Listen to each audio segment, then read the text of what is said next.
Usa ka tingog, usa ka katawhan.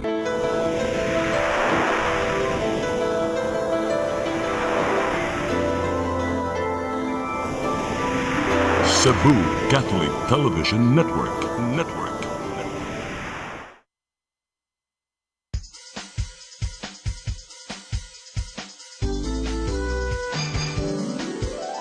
Hello Cebu, maayong buntag. Nagsunta ang kahayag nga nagsugid sa matuod, nadagan sa panghitabo. Hello Cebu, maayong buntag Pinoy.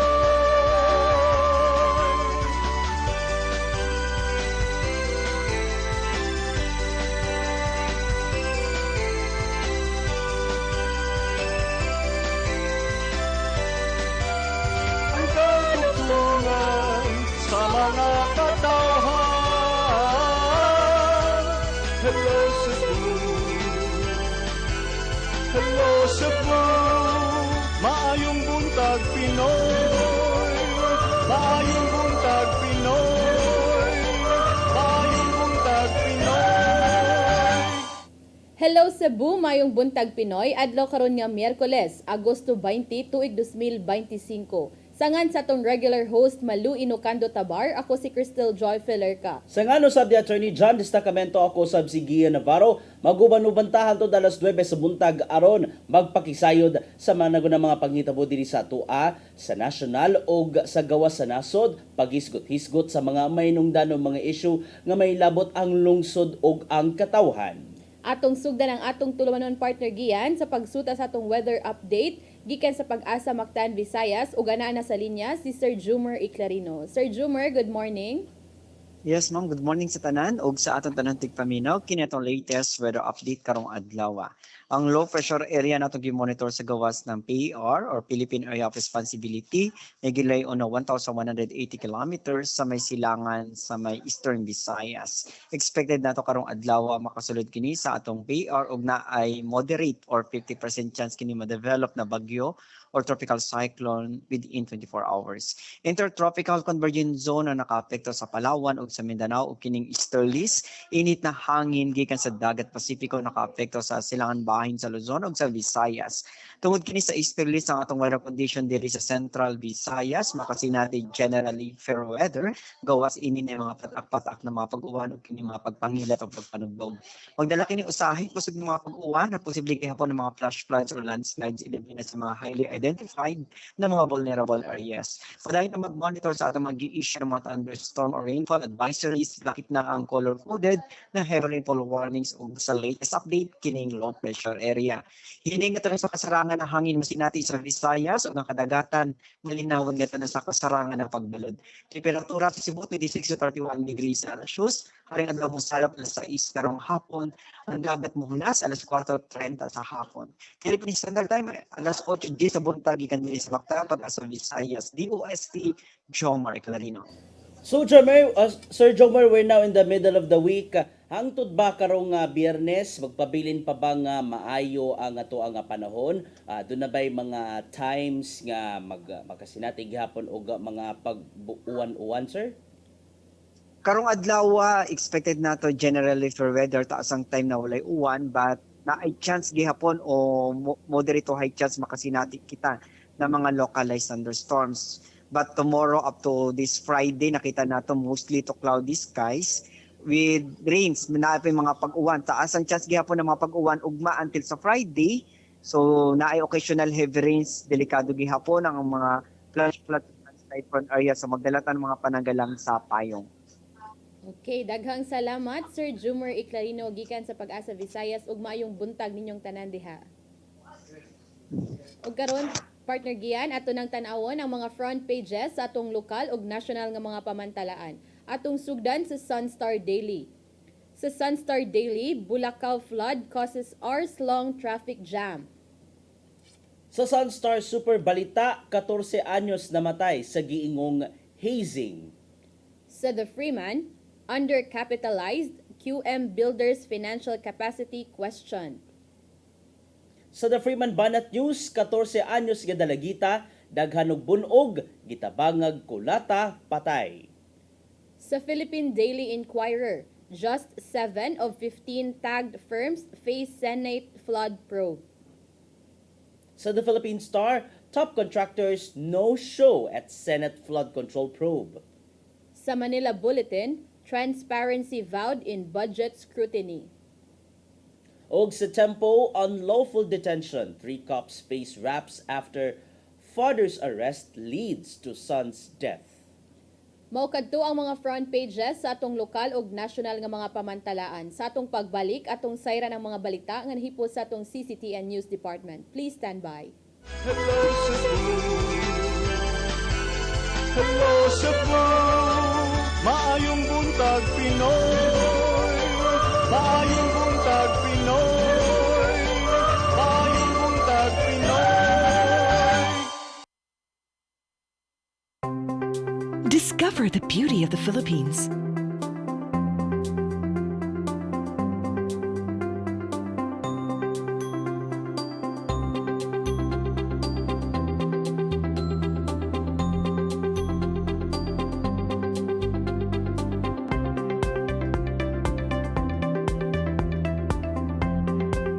With Philippine Airlines, the country's flag carrier.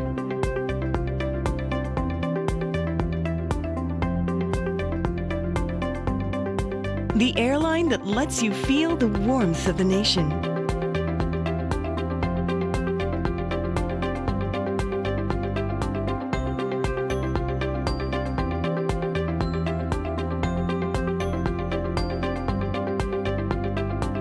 Mabuhay!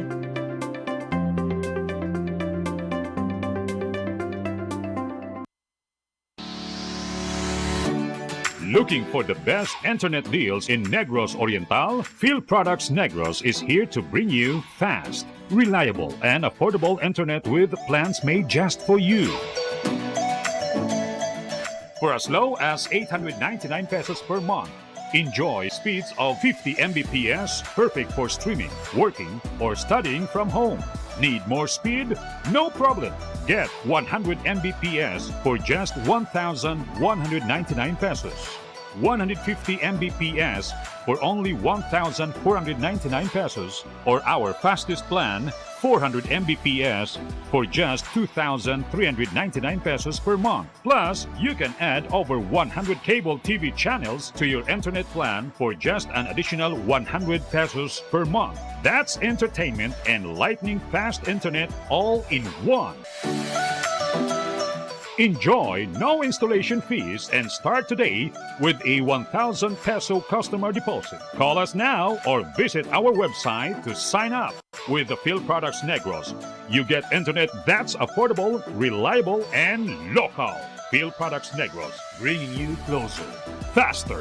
Call us at 0917-631-5240 or visit our website www.philproductsnegros.net or our Facebook page, Phil Products Dumaguete. Subscribe now. Hello Cebu, hello Cebu, maayong buntag Pinoy, maayong buntag Pinoy, maayong buntag Pinoy. Balikta sa Hello Cebu mayong buntag Pinoy ug karon atong sayran ang mga balita nga nahipo sa atong CCTN News Department. Naguna sa mga balita, syudad sa Mandaue niauhag sa nagkadayang ahensya sa gobyerno sa pagmontar og early warning system sa sapa sa Butuanon ug Mahiga nga nasa syudad sa Sugbo. Ang duha ka sapa nagtadla sa duha ka syudad diin ang Mandaue ang nagsao sa tubig gikan sa bukid sa syudad sa Sugbo. Ang kasayuran ihatod ni Mary Rose Sagarino.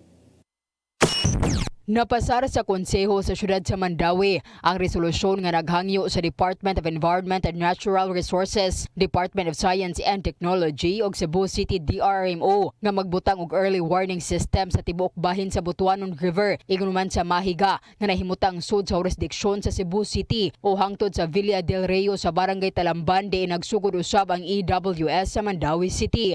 Sa samang higayon giawhag sa mga konsehal ang dakbayan sa Sugbo nga i-integrate og i-synchronize ni-organize ang EWS ni ini sa Mandawi. Matud ni Konsehal Carlo Fortuna nga kiniaron sayo nga masuta ang kakusgon sa tubig baha ug mahatagan og igo nga oras aron makapangandam ug makapahibaw sa komunidad nga nagpuyo duol sa sapa. Among nabantayan kung magsugot kung ang warning system will only start at least sa Talampan.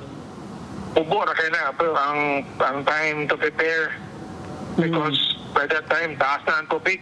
Going to Mandawi City, kapang Kanduman, sa Bangkalan, and ultimately sa Paklan. So, I think it is better that the early warning system for flood starts from the head of the Butuanan River. Ang Mandawi adunay 16 ka EWS sa nagkadayang bahin sa sapa nga anaa sa syudad, apan ang sinugdanan o upstream sa sapa ang nahimutang sa Cebu City.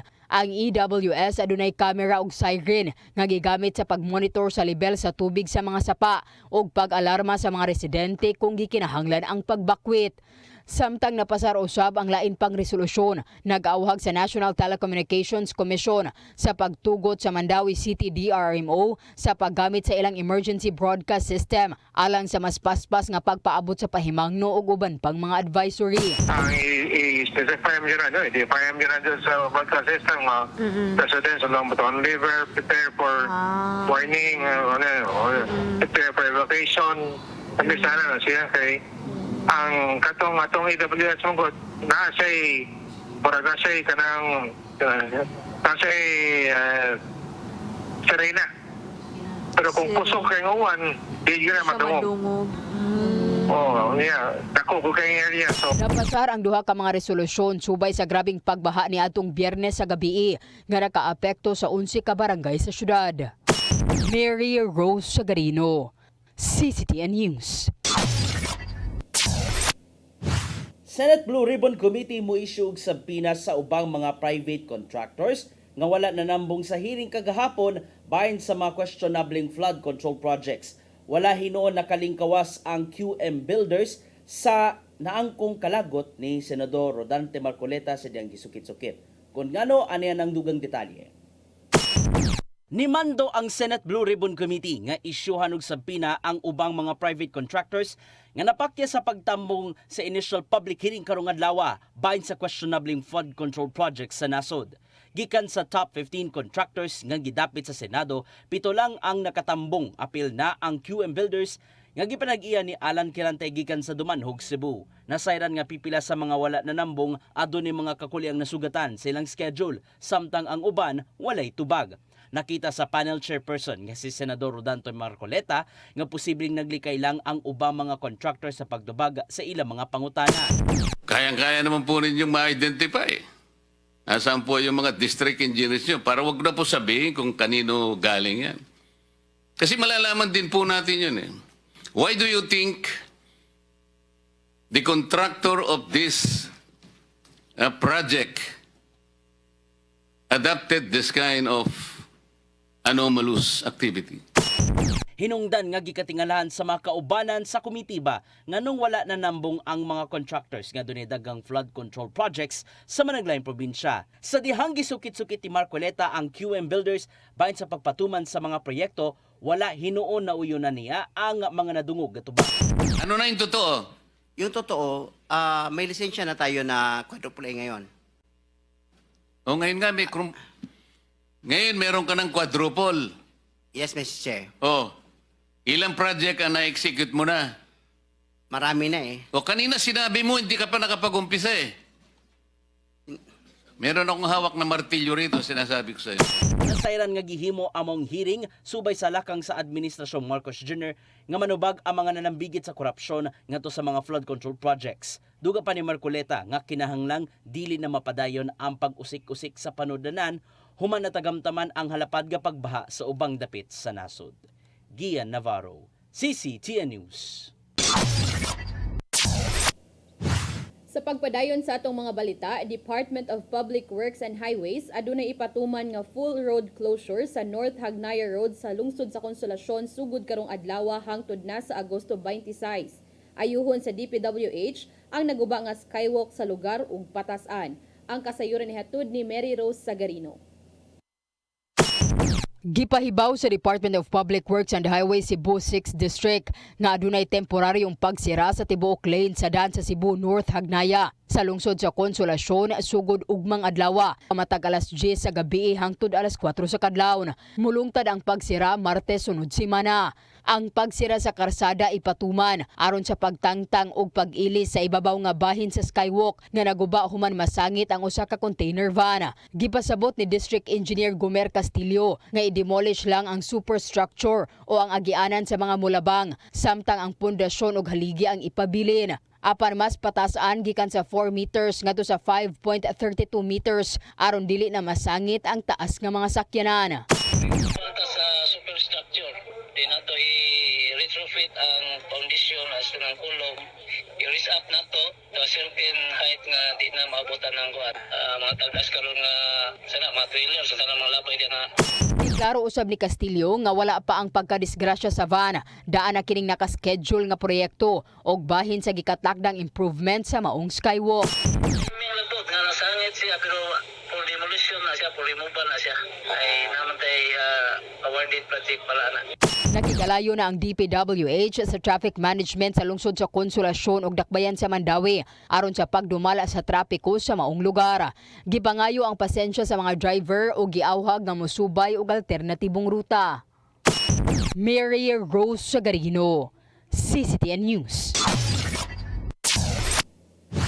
Mga kabalayan, sa tulo ka mga sityo sa Barangay Babag, syudad sa Lapu-Lapu, Gisusi, aron pagsiguro nga walay nihimo og mga pabuto sud sa ilang panimay. Wala hinoy nasakpa ng mga otoridad apan adunay sila na matikdan nga adunay mga payag nga posibleng himuanan og mga pabuto nga nalayo sa designated area. Adunay dugang report si Crystal Joy Felerca. Agosto pa lang, apan gisugda na kagahapong adlaw ni Barangay Kapitan Eulogio Cesar Luigi Manayon sa Barangay Babag, Lapu-Lapu City ang pag-inspeksyon sa mga kabalayan sa tulo ka mga purok aron sa pagsiguro nga way nagbuhat o nagstock og mga pabuto sulod sa ilang mga panimay. Kauban niya nga nag-inspeksyon ang Bureau of Fire Protection, Lapu-Lapu City Rescue ug Lapu-Lapu City Police Station 3 sa Purok 5 Star, Purok Rambo ug Purok Shooting Star. Mato ni Manayon nga usa kini ka inisyatiba sa barangay ilabi na nga nagkaduol na ang bird season. Gibutyag ni Manayon nga wa hinuon sila'y nasakpang nagtrabaho sulod silang mga panimay ato sa ilang pagtuyok. Apan aduna sila'y namatikdan nga posibleng himuanan og mga pabuto. Ato lang nakita nga mga structure lang nga kanang payag-payag ba which is possibly kanang naaba sila'y himuan o dalikyat nga to pero dili po direkta sa balay, distansya sa balay which is dili po na siya designated area para sa buhatan. Sigon pa niya nga moabot kini sa unom ngadto sa 8 ka mga payag. Wa pa hinuon sila'y nakita mga materyales apan sa ilang naobserbaran naghinay-hinay na kini sa pagpangandam. Aron nga hugot nga ma-monitor ang maong mga lugar, ilakip na kini sa foot patrol sa barangay ug adunay ipahigayon nga laing hugna sa inspeksyon sa maong mga dapit. Dugang pa ni Manayon nga wa pa nila matuyok ang Purok Judas Belt ug Purok Super Sunlight. Mahinumduman nga niadtong Disyembre tuig 2023, adunay ni ulbong sunog sa usa ka pahimuanan og pabuto sa Purok Judas Belt kung diin adunay mga kinabuhi ang nakalas. Aron nga dili na kini subling mahitabo, gipangayo ni Manayon ang kooperasyon sa katawhan pinaagi sa pagsumbong sa barangay kung adunay na matikdan nga nagbuhat og mga pabuto sa ilang mga panimay o sa dili mga designated areas. Atong ipaningkamutan nga zero incident kitong tatarong tuiga hopefully manalangin tas Ginoo. Crystal Joy Felerca, CCTN News. Sa atong wahing balita, lalaki nga misulong aron manghagad og sinumbagay sa ing silingan nga dugay na niya nga gikaaway sa lungsod sa Buena Vista, lalawigan sa Bohol, gipusil patay. Suspetsado nga misibat dali ra nga dakpan sa kapulisan. Ang kasayuran ihatud ni Arnold Bustamante. Patay ang usa ka 42 anyos nga liburer humani po sila sa iyang silingan alas 8:55 kagahapon sa buntag sa Purok 4 Sitio Tuong nga barangay Cantuma, Bukidnon dapit sa lungsod sa Buena Vista, probinsya sa Bohol. Ang biktima gilang si Roberto Digamo Jr., 42 anyos nga nagpuyo usab sa mga dapit, samtang ang gitudlo nga responsable mao iyang silingan nga si Graciano Serio. Hingkod ang pangidaron nga usa ka mag-uuma. Nakadawat og tawag sa telepono ang Buena Vista Municipal Police Station nga sakop sa Bohol Police Provincial Office nga nagpahibaw nga dunay tawo nga gipusil sa mga dapit. Dali nga responde ang mga pulis ug ilang naabtan ang biktima nga nagbuyod na nga dunay samad pinusilan sa ulo ug lawas nini. Nanawag usab dayon ang mga pulis sa mga personnel sa Buena Vista Emergency Rescue Team sa Municipal Disaster Risk Reduction Management Office aron dalon ang biktima sa Francisco Daguhi Hospital sa lungsod sa Inabanga, lalabigan sa Bohol. Apan gideklara kini nga dead on arrival ni Dr. Maria Cindy Stose. Sa investigasyon sa kapulisan sa lungsod sa Buena Vista, nga miadto ang biktima sa gawas sa balay sa suspitsado ug nakagad kini og sinumbagay samtang nagbitbit kini og sundang. Pipila ka gutlo ang minabay migawas ang suspitsado nga nagdala armas ug daing pusil sa biktima sa makatulo ka higayon nga migo sa ulo ug ubang panghin sa lawas nini. Human sa pagpamusil dali nga misimat ang suspitsado sa wala matino nga direksyon nga ipangita dayon sa kapulisan na panadakpan raw sab ni pipila ka oras sa milabay. Matod sa mga kabanay sa biktima ug sa mga silingan nini nga dunay dugay nga bangi ang biktima ug ang suspitsado. Wala masayri sa mga investigador sa Buena Vista kung unsa kini nga karaan nga bangi. Apan nagdumot na kini nga biktima ngadto sa suspitsado nga mahinungdan nga iya kini nga gisulong sa balay. Gani gihusay na silang duha sa barangay apan wala gyud kini mapasig-uli ang ilang maayong kabubuton. Giandam na ang kasong homicide sa Buena Vista Police Station batok sa suspitsado. Arnold Bustamante, CCT News. Bao kadto ang mga balita nga nahipos sa atong CCTN News Department nga inyong nakita kaghapong adlaw sa Sayre 47. Sa atong pagbalik, maghisgot na kita og pipila ka mga isyu nga manginlabot ang lungsod ug ang nasod. Please stand by. Hello Cebu, hello Cebu, maayong buntag Pinoy, maayong buntag Pinoy, maayong buntag Pinoy. Discover the beauty of the Philippines.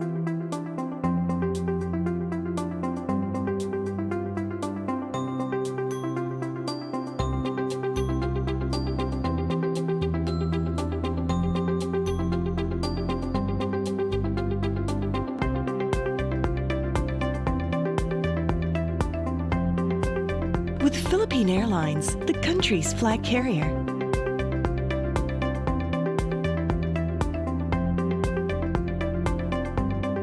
The airline that lets you feel the warmth of the nation.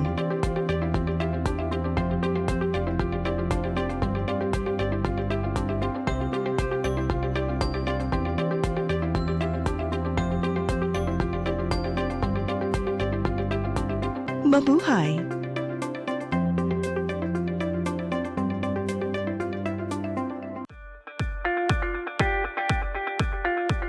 Congratulations! Nunito Tatay Dodong A. Lemchua, awarded as Cable TV Maverick, Father of Cable TV in the Philippines, given by Philippine Cable and Telecommunications Association Incorporated, PCTA, from Phil Products Group of Companies.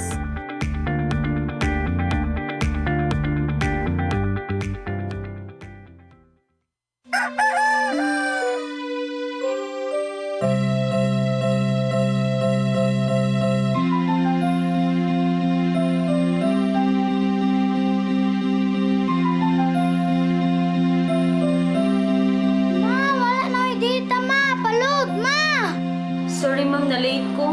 Nangita pa mong gusto para internet sa kong anak ma'am. Ay wala na yung problema. Pag Sinisibu! Sinisibu, Sinisibu. For your internet connection. And for the signal of your cable TV.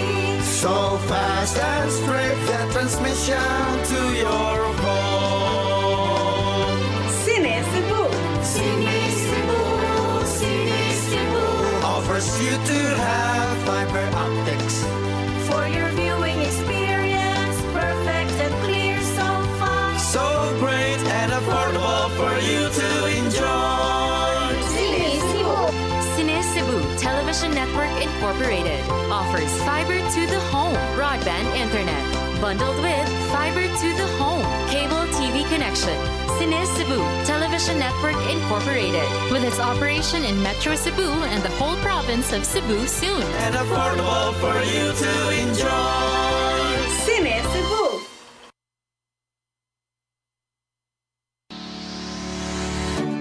Looking for the best internet deals in Negros Oriental? Field Products Negros is here to bring you fast, reliable, and affordable internet with plans made just for you. For as low as 899 pesos per month, enjoy speeds of 50 Mbps, perfect for streaming, working, or studying from home. Need more speed? No problem. Get 100 Mbps for just 1,199 pesos. 150 Mbps for only 1,499 pesos, or our fastest plan, 400 Mbps for just 2,399 pesos per month. Plus, you can add over 100 cable TV channels to your internet plan for just an additional 100 pesos per month. That's entertainment and lightning fast internet all in one. Enjoy no installation fees and start today with a 1,000 peso customer deposit. Call us now or visit our website to sign up with the Field Products Negros. You get internet that's affordable, reliable, and local. Field Products Negros, bringing you closer, faster. Call us at 0917-631-5240 or visit our website www.fieldproductsnegros.net or our Facebook page, Field Products Dumaguete. Subscribe now. Siguradong pagkain sa buong bansa. Masaganang ani, mataas na kita. Maulad na buhay ng mga magsasaka at mga mangingisda. Siguradong pagkain sa buong bansa. Hello Cebu, hello Cebu, maayong buntag Pinoy, maayong buntag Pinoy, maayong buntag Pinoy. Balik ta sa Hello Cebu, may buntag Pinoy, kauban ninyo sila nga Gia Navarro o Crystal Joy Fenerca. Taganan sa ating isgutan karong buntag. Unsa man? May ka-guess?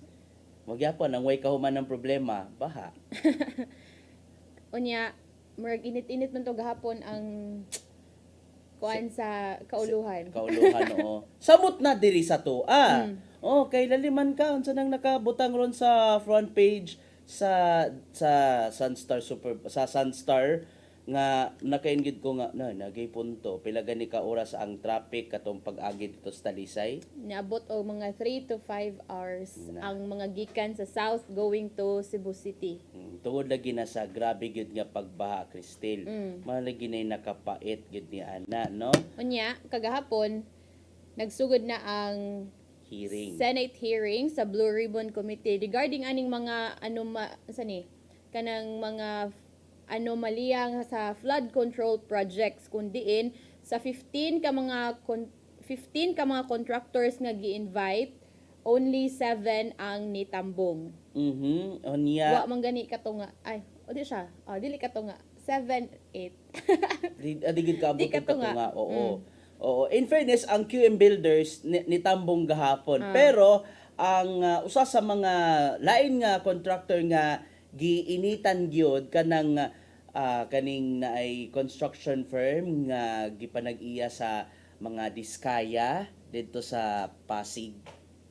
Wala man sila nanambong kagahapon. So anyway, what happened? What transpired nganong ingana na lang ka init o nganong sa ako pagpaminaw from the hearing murag ninggawas usay ang pagkakuan, pagka gaslighting sa ubang mga opisyal. Nga naman.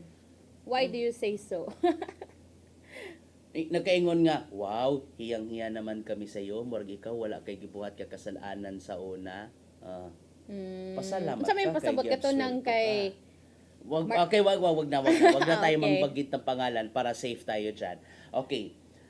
Pero Manaton, ato sa kuanon, kinsa man ang mga nanambong kaghapong adlaw sa Senate hearing, mao ni sila si Alex Abilido nga presidente sa Legacy Construction Corporation, Alan Quirante, the proprietor of QM Builders, mao ning sa Cebu, taga Cebu, Ernie Bagaw, proprietor of EGB Construction Corporation, Wilfredo Natividad, ang tag-iya sa 888 Construction and Supply Incorporated, Ryan Willie Uy, ang proprietor of Road Edge Trading and Development Services, and ug si Cliff Samidan, treasurer of family-run MG Samidan Construction.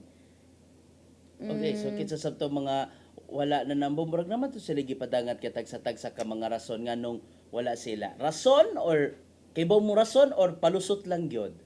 O ang gahapon, ang missing kay ang Alpha and Omega General Contractor and Development Corporation, St. Timothy Construction Corporation, Top Notch Catalyst Builders Incorporated, Sunwest Incorporated, ug LRTK Builders Incorporated, ug Hightone Construction and Development Corporation. So managid na sila ang mga wala na nambong. So kato mga wala na nambong asa katuan nila kaning gipanag-iya ni Diskaya, no? Masa na ano kananaay pangalan sa mga santos ilahan naman na kanang sa mga Diskaya. Ang maitabo na kanang walong kabuk nga wala ditambong kagahapon. Gipang-isyuhan na og sabina para sa sunod nga hearing sa Senado kinahanglan gid silang manambong or else. Mapiti gid sila sa Senado. Lagi kinahanglan gid manambong kay hearing gani kinahanglan imbestigahan. So unsaon nila pag-imbestigar o di ni sila manambong, di sila manubag sa inquiry sa Senate. Gani gibutyag di Marcoleta kinsa nga Blue Ribbon na chairman nga quote unquote, I hope this is not a sign of disinterest on their part because this meeting was called precisely to get to the bottom of this problem. Hangtod nga ni padayag sa tagsa-tagsa ka mga kasagmuyo ang uban pa nga mga senador sama na lang ni Senador Erwin Tulfo o Senador Sherwin Gatchalian, and kaniha apil sa mga nitambong kagahapon mao siya Public Works Secretary Manuel Bonoan diin halos tagka liso dinunog tubag si Bonoan sa tinggi pangutana bahin sa mga ghost projects Lagi specifically in Bulacan.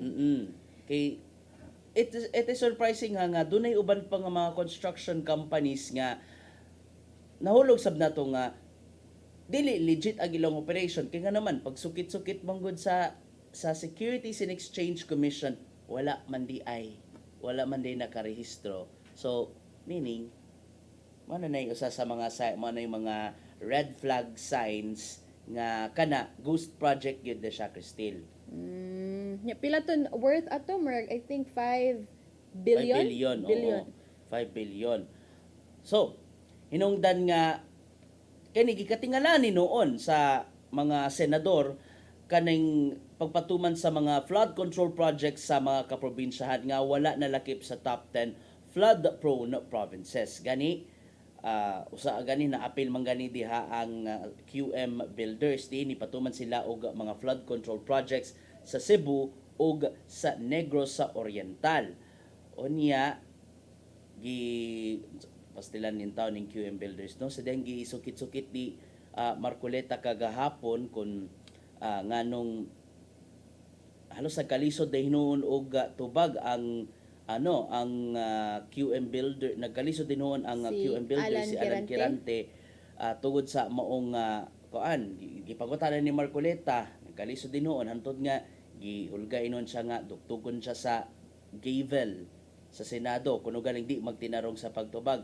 If I'm not mistaken, ingon man to si Marcoleta nga di gid siya makauli, di siya makabalik og Cebu si Quirante kung di siya matud pa mutugan sa tinuod. So murag na threat. I don't know why.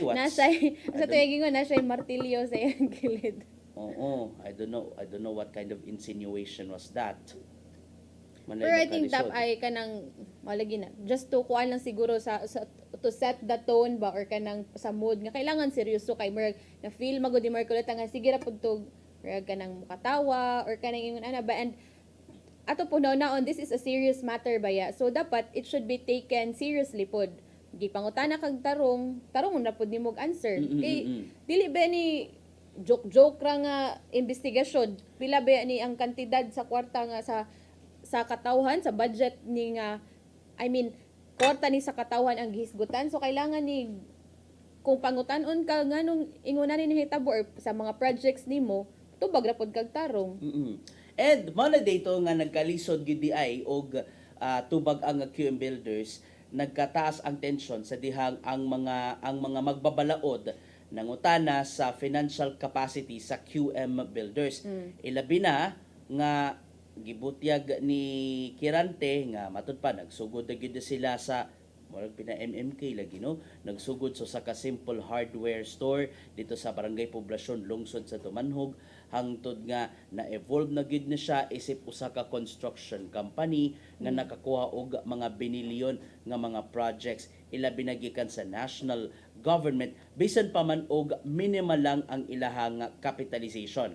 Matud ni Kirante nga ang QM Builders nagsugod isip family hardware shop niadtong 1992 hangtod nga napalapdan siya isip construction services niadtong tuig 2000 or decade nga 2000s pagsulod na sa New Millennium. Unya matod silang website nga ang mga kumpanya nakakuha sila og highest license gikan sa Philippine Contractors Accreditation Board, diay nakakuha sila og 4As. Unsay buti pasabot kanang nakakuha sila og 4As from the Contractors Accreditation, meaning nakakuha ang QM Builders og rigorous quote-unquote rigorous standards in terms of experience, financial capacity, and technical expertise, allowing them to undertake large-scale and complex construction companies in the Philippines. Gitata usab ni Kirante nga ni paubos usab sila sa lower PCAB license categories, una pa nila nakabot ang labing taas nga rating nga mao ang AAA. Unya sa dihang gi-present ang financial statement sa kumpanya sa QM Builders, diha na ni question ang mga magbabalaod giun sa pagkuha sa mga big ticket or nganong na-award man sa ilaha ang mga big ticket nga mga infrastructure projects, including kanang mga flood control projects.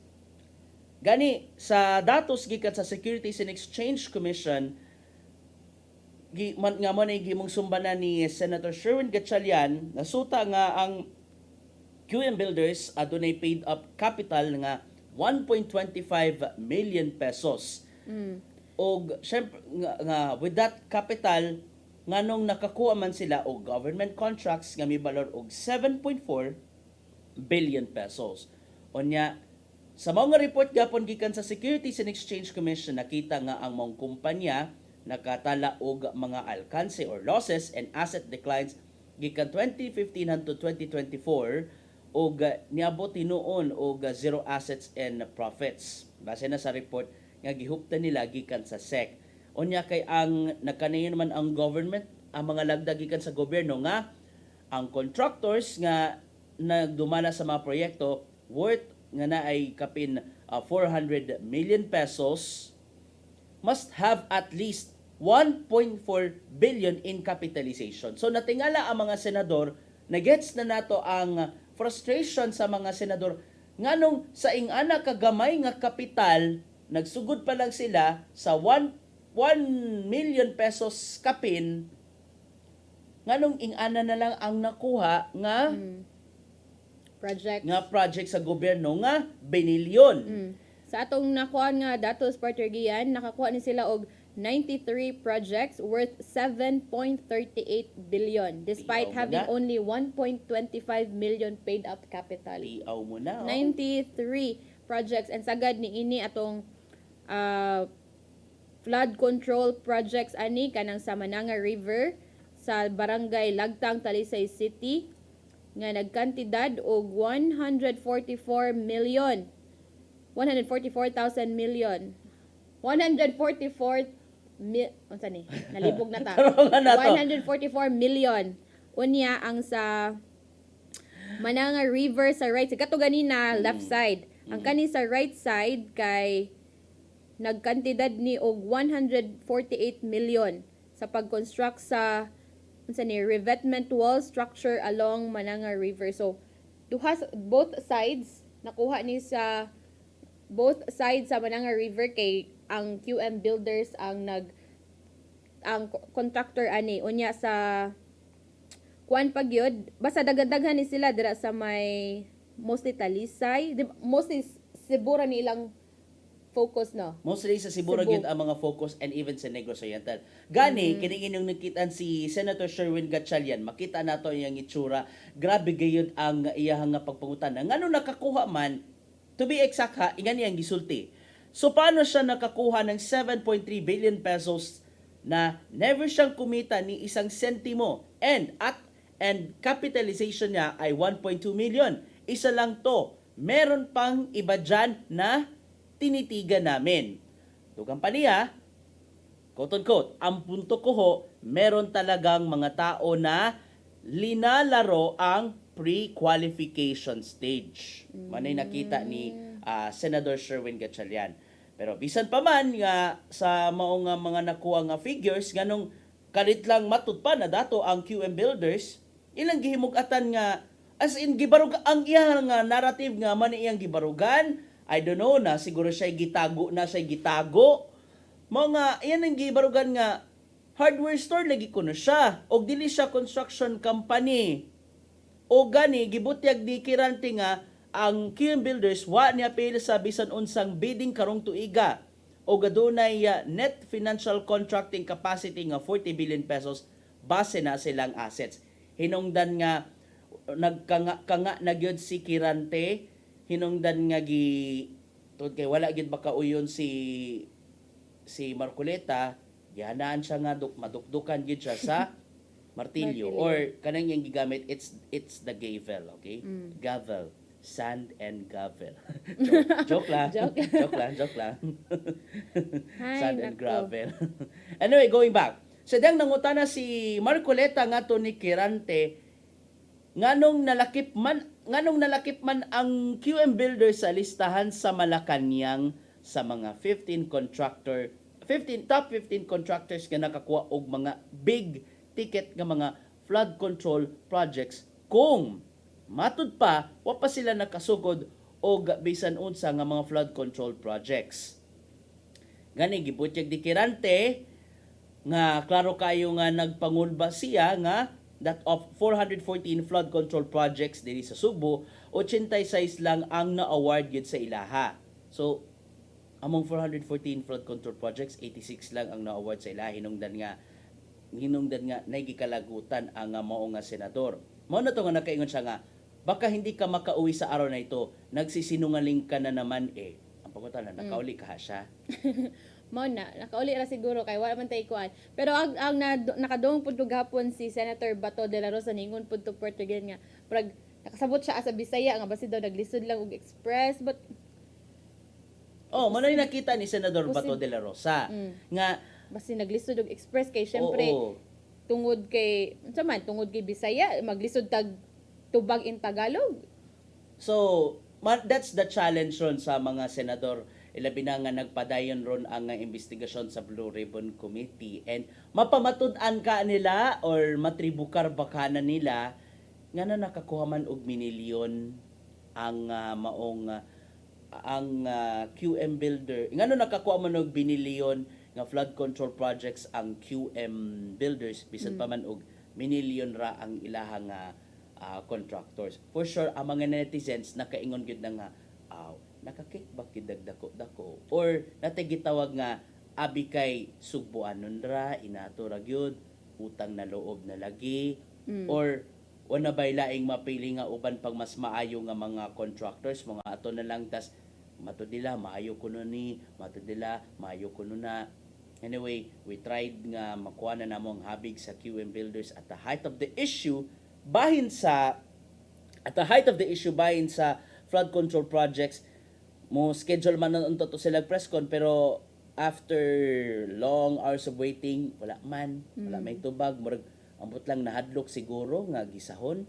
Ay nako. Basta naghuwat lang sila nga didda nang sila mo atubang sa Senate. Or na ng panahon na ilan nang anyway, na ng panahon na nag-inventory man to sila sa mga flood control projects. And Kag sila ray naghari-hari ang mga senador. Na yung kabalita ko na daghang mga nanawagan Cristel. nga Ang mga lagi mayor. mo lagi ni atong natay nakit-an diri no ang Mayors for Good Governance nga adunay 40 ka mga mayor ang ni-demand og full transparency, accountability and justice on flood control projects kundiin gusto sila nangayo sila og kanang full transparency and accountability sa 350 billion flood control projects.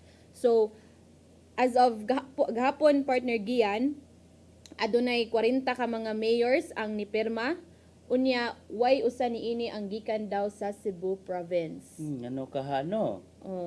Mo na atong kuanon kung anong walay or base nag-ongoing pa ni. Padayang yapong naginuktok kay basin mabulgar ang mga di angayang mabulgar. So sa statement nga gipagawas sa Mayors for Good Governance ni atong Agosto 16, they back President Ferdinand Marcos Jr.'s order to investigate the projects amid massive corruption allegations. They pressed the DPWH to disclose all project details, including contractors and politicians involved. So, as of niingon ang the group led by Mayors Benji Magalong, Vico Soto, and Joy Belmonte and City Hataman warned that transparency is no longer optional, but a duty we owe to every Filipino. Monig, atong makuano nga, we hope nga mas mudaghan pa ni ang mga mayor nga mo suporta aning Mayors for Good Governance nga nangayo og kanang accountability and transparency para bitaw mas makuan good partner gid ba mapugos or kanang mahibaw-an gud nato mapugos ni ang mga contractors sa pag-atubang sa Senate kay sa gahapon sa atong nakita 7 lang out of 15 nya kani if kanang makuha na to ba nga if kita daghan ta kanang mangayo og transparency kanang mo demand gid ta ba ma-force ni sila kanang atubang kay syempre di sila makuan nga dagko kay mga projects ang gihatag nila unya karon nga giimbestigahan sa Senate nganong dili man sila mo atubang. Okay, as I see from the signatories pila ganito tanan nga mga mayor. More than 40 na. More than 40. Sa ako pag-check diri sa listahan, okay, na yung mga mayors from Luzon, I can see some of them from Visayas, pero doon ay pipila kanila, nagagikan da sa Western Visayas dapit. Walay mga official gikan sa Central Visayas, or bisan kinsa mga mayor gikan sa Central Visayas, ang naapil sa panawagan sa Mayors for Good Governance na mga nakaingon day usa sa Eastern Visayas kaning si from Mutyong Samar si Vice Mayor Renato Cabael nakaingon manay katingalahan nato nga nganong naman mo ni apel sa mong panawagan ang pangutana na baka sila gitaguan na baka sila naghilom-hilom ra sila kay nakadawat day sila og kickback mga gipaagi na lang sa kanang utang na loob ang pagpatuman og mga flood control project kay I'm sure na yung pa mga local government units Cristel or even ang mga kongresista or kaniha murag bakain gud nga oy tinuod gid no na manggoy uban pang mga mayor nga makikonsabo sa kongresista aron makahimo og flood og let's say not only flood control project, sige, any nga mga infrastructure project sa ilang dapit. O niya magpalaban pagid sila sa DPWH. Pero ang ending, instead nga ang DPWH may mo trabaho or even the contractor ang mo trabaho. Uy, ang masakop panday sa local government unit may patrabahoon sa budget? Kung unsa man nga mata nga sa project. Mga kanang mga ang resulta nagkahasol-hasol na inoon and hantod nga sus di ko kalimot usa nga Di usa nga nahitabo sa una nga usa ka kanang infrastructure project tod kay I don't know nganong gibunlot man nila ang usa ka job order employee nga may magtaod sa ibabaw hangtod nga nakuwangan pag yun sa safety vest Equipment, something ang nahitabo natagak patay gid in town siya. Sus. Pastila na lang gid in town. Mga makasabot ko nga bitaw no nadjay mga local na mga mayor nga magkikonsab magpalaban pa sa kongresista para makahimo og kung unsa man nga mga infrastructure project sa ilaha onya sa papel na nila ibutang by DPWH onya ang contractor kay mao ni mauna pero ang ending ang LGU na di ay may mo trabaho kay saon man nganong man sila ni gamit og contractor nakakitbaka na sila og dako agoy kana mga ingana kana mga ipaagi ba ng mga buladas kanang ipaagi mga ingana nga mga tago-tago kana mga under the table makagaba baya na in town gamit og kwarta sa katawhan unya i-kickback man lang wadi sila nakaanto sa taas-taas nga salary grade nga ilang makuha isip mga leader sa tagsa-tagsa nila nga mga komunidad kana sus makaingon gyud ko nga kung nahilom man gyud ni sa pagkakaron mabulgar gyud kana sa sakto nga panahon o sa sakto nga tiyempo depende na kung ang Kongreso o di ba ka ang Senado may musukit-sukit niya na. Mga nakiyon ko nga kano sa pa ka mabulgar ka ng labi na ron nga nagpadayon ron ng investigasyon sa mga flood control projects. Nakiyon ko nga bitaw no mentag siguro in all of a sudden kalit lang na to mabulgar nga nagkonsabo raman di ay ang LGU, si kongresista or si senador og si DPWH untala mabulgar gyud day nga sus nagkonsabo man di ay para sa ka ghost project. Labi na nga kagahapon more slowly na-reveal na nga naday mga ghost projects worth 5 billion. So we hope this is a kuan na siya partner giyan kanang nanatay nakita ang gamayng katinawan nga kagahapon mananay 7 nga ni attend. So we hope nga sa next schedule sa Senate hearing kay muatubang na gud ni ang katong wala ni attend kagahapon kay I guess they are kanang kuan man nga mo attend gud gigipadad-an sila sa subpoena and we hope nga sa next nga hearing nanatay kanang dugang nga mga unsa ni progress nga ma-reveal kung og kay para bitaw manubag ang angay manubag partner giyan kay sa atong nakuan karon no dagko kay ni nga mga amount sa budget unya sa if atong tan-awon karon sige tag ka experience og baha nya atong mga flood control projects wa pa nangahuman or dali kay nangaguba unya okay ang pundo lagi na unsaon gibulsa para number 1 paborot siyang tiyan paborot siyang bulsa para magamit ining election pohon mao na so wala tay igong oras partner giyan ato nang ipadangat ang giandam ni Tatay Dodong Limshua nga pulong og kinabuhi.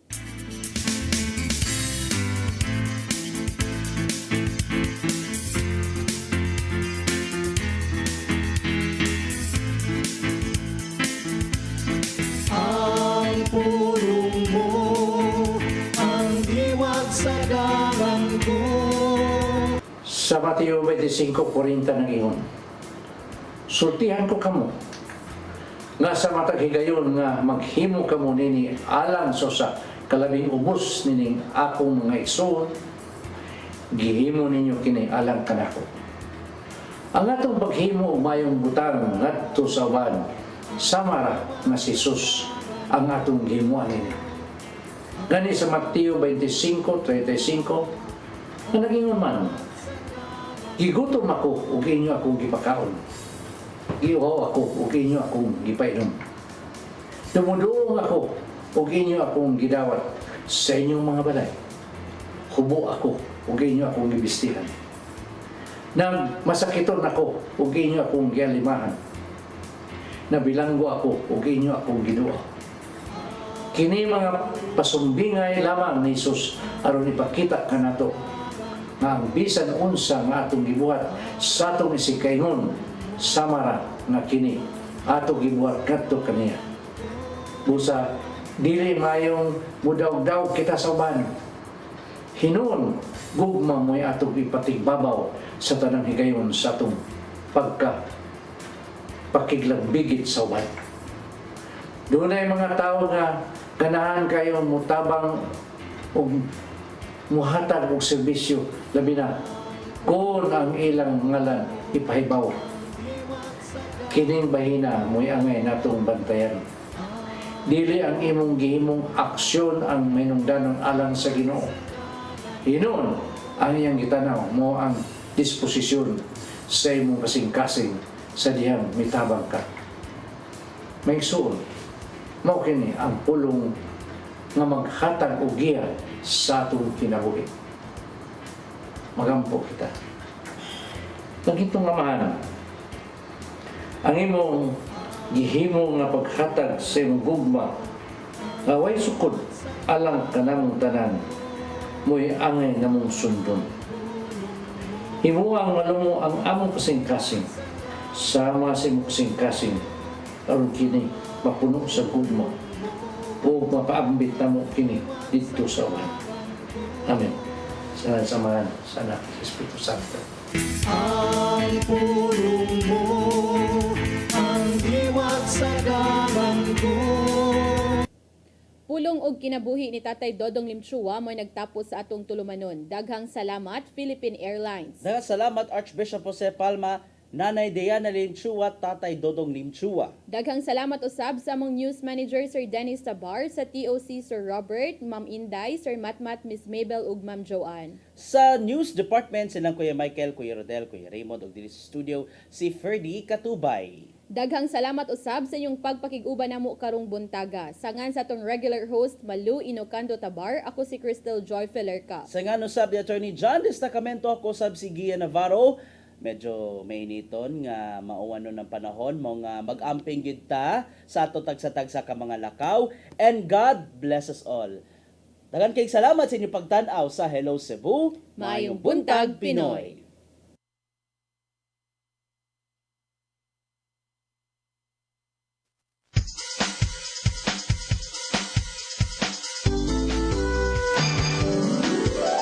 Hello Cebu, maayong buntag. Usa ka pagtuo, usa ka tingog,